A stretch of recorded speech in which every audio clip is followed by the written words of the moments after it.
LeBron James and the Lakers, a pattern worth examining.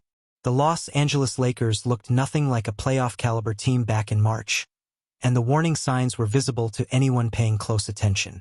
With James repeatedly finding himself surrounded by clusters of defenders, turnovers mounting to 8 on the wing alone, and opposing shooters knocking down three-pointers at will, including 3 in rapid succession, the cracks in this roster were impossible to ignore. LeBron fired around an Aiden screen with 2 seconds to act, drew Williams into the air with a pump fake, and for a brief moment it seemed like the kind of play that could shift momentum. Instead, things escalated wildly out of hand, and the situation deteriorated faster than anyone anticipated. With only 4 regular season games now remaining, J.J. Redick and the Lakers find themselves navigating a genuinely precarious situation. LeBron has been listed as questionable heading into those final contests, and by all accounts, the uncertainty surrounding his availability is entirely legitimate this time. The injury pattern nobody wants to address. For anyone who has followed LeBron's tenure with the Lakers, or tracked his NBA career as a whole, one recurring theme has become almost impossible to ignore with a straight face: his consistent tendency to sit out against specific, high-profile opponents. A careful examination of the data reveals that the overwhelming majority of his injury absences align directly with matchups against elite defensive teams anchored by dominant frontcourt players. In 2026, that well-established pattern has continued without a single interruption. The Oklahoma City Thunder, widely regarded as the finest defensive unit in the entire league, were once again denied a complete LeBron James performance, this time courtesy of a suspiciously timed foot injury. He had already missed 7 games earlier in the season with an ankle complaint, and then found himself conveniently unavailable once more, while OKC's imposing frontcourt, featuring the likes of Chet Holmgren, sat waiting on the other side of the floor. The conclusion reached by a growing number of observers is fairly straightforward. LeBron engineered a way out of that matchup, and very few people watching closely were genuinely surprised by the development. Dominating the weak, vanishing against the strong. What makes this trend particularly difficult to overlook is what consistently unfolds on the opposite end of the competitive spectrum. Specifically, when LeBron does choose to suit up against the league's weakest competition. Consider the Lakers' recent outing against Dallas, a Maverick squad that had dropped 14 consecutive home games within the span of a single month and carried the worst overall record in professional basketball at that point in the season. Dallas was openly and transparently tanking, making no credible effort to win basketball games. Yet despite all of that, despite facing a team actively trying to lose, the Mavericks still managed to defeat the Lakers with a fully healthy LeBron James in the starting lineup.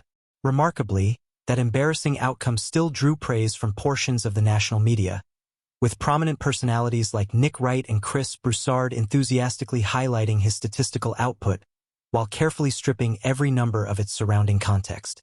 At 41 years old, LeBron James has become extraordinarily skilled at manufacturing impressive stat lines against the weakest teams the NBA has to offer. His approach against such opposition leans heavily on 2 primary tools. The first is physically overpowering smaller or less experienced defenders through brute, old-fashioned force, essentially operating like a running back, lowering a shoulder and driving to the basket for uncontested layups. The second is a time-honored strategy of cherry-picking on the offensive end by deliberately failing to get back on defense, positioning himself for easy baskets in transition. Against bottom-tier opponents, he can manufacture anywhere from 25 to 30 points almost entirely on demand. The Dallas game illustrated this dynamic with painful clarity. In the fourth quarter, LeBron was virtually invisible when the game was on the line. Throughout the second half, his performance was, by any honest assessment, dreadful. His shot attempts were scarce.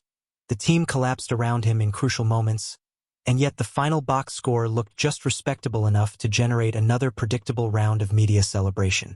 Mapping the absences, a statistical portrait.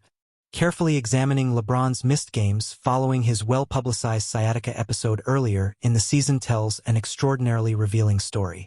He missed 14 consecutive games to open the year entirely, and when he eventually made his return, it came not against the Milwaukee Bucks, still a competitive and dangerous team at that particular point in the standings, but against the Utah Jazz, one of the league's most transparently committed tanking operations. Following his recovery from the sciatica diagnosis, The subsequent games he sat out included the Boston Celtics once and the San Antonio Spurs on 2 separate occasions.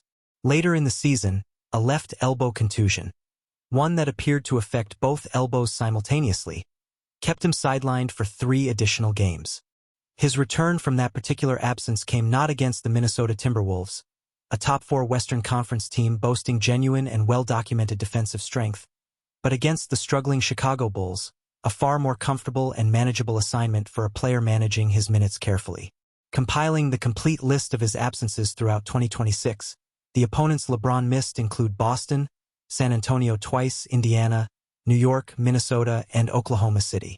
Indiana represents a notable outlier on that list, but every other team present belongs firmly and undeniably to the league's upper competitive tier. When measured against defensive efficiency rankings, 5 of the 8 best defensive teams in basketball appear on that absence list, including 4 of the top 5, with OKC and Boston occupying the top 2 positions in points allowed per game across the entire league. Assessed by net rating and overall team quality, 4 of the 5 best organizations in basketball are represented, including the top 3. Taken together and viewed honestly, the accumulated data paints a portrait that any reasonable, clear-eyed observer would find genuinely difficult to dismiss or rationalize away. Iron Man against the worst, unavailable against the best. The flip side of this pattern is equally instructive and arguably even more damning. Against the NBA's 3 most hopeless franchises, the Washington Wizards, Utah Jazz, and Brooklyn Nets, all deeply committed to their respective tanking agendas, LeBron's availability has been almost perfectly consistent. Over the past 2 seasons combined, he played both scheduled games against Washington, all 3 against Utah, and both against Brooklyn in 2026, producing a spotless 8-for-8 record against those basement-dwelling clubs in that year alone. Looking back at 2025, the numbers tell the same story. 2 for 2 against the Wizards, 4 for 4 against the Jazz, and 1 of 2 against the Nets. Across both seasons in their entirety, LeBron appeared in 14 of a possible 15 matchups against those 3 organizations. That extraordinary availability rate is not coincidence by any stretch. Against struggling, undermanned teams, he performs like an Iron Man. Against genuine contenders with elite defenses, the ailments, foot soreness, sciatica flare-ups, mysterious elbow contusions, have a remarkable and consistent habit of surfacing right on schedule. Basketball karma and the road ahead. Stripped of his 2 most important teammates, LeBron now finds himself in circumstances that uncomfortably and directly echo the Lakers' difficult 2019 campaign.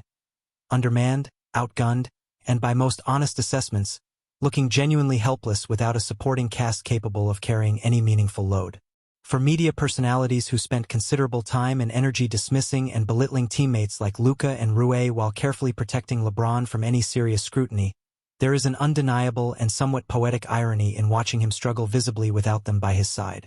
What authentic, long-suffering Lakers fans find themselves quietly hoping for heading into the offseason is a full and healthy return from both Luka and Rui next season, ideally arriving stronger and more confident than before their respective injuries. More pointedly, a substantial and growing segment of that same fan base is sincerely hoping that LeBron James himself does not return to the roster at all. In their collective view, the eventual departure of the 41-year-old, the aging superstar, the carefully curated personal narrative, the constant organizational distraction, would represent the single most positive and transformative development this proud franchise could possibly experience as it looks toward rebuilding its future.